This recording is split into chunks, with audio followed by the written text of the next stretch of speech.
ata evinə gedəndə anam yediyim tikələri, atam isə ancaq saata baxır ki, görüm qız nə vaxt durub çıxıb gedəcək.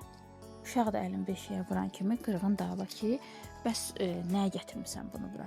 Və hələ indiyə qədər yadıma gəlmir ki, anam götürsün mənə evindən nəsə versin ki, qızım apar bunu evində yeyərsən və yaxud da ki, bu mənim sənə verdiyim ana payıdır.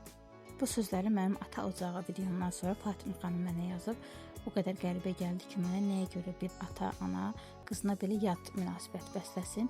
Və belə bir videolarda qarşıma çox çıxır ki, orada kommentlərdə də qızları, xanımları görürəm ki, onların çoxsunda da belə bir problem var ki, ata evinə qorxa-qorxa, çəkinə-çəkinə gedirlər. Orada nəyəsə əllərini vurmağa və yaxud da ki, ürəkləri nəyəsə istəsə onu bişirib yeyə bilmirlər. Çünki evdə ona icazə verilmir. Ancaq elə deyirlər ki, nəyə görə gəlmirsən, ayağın öyrəşməsin bura, tez-tez gəlmə, otur ərvin evində. Yəni bir qızın problemi olsa, bir çətinliyi olsa, onu atasına, anasına deyə bilmədisə, o necə ailədir, mən anlamıram. Bəs sizdə necədir vəziyyət? Ata evinə tez-tez gedirsinizmi? Sizə münasibətlər necədir? Fikirlərinizi bildirərsiniz. Bu günlük bu qədər. Hələlik.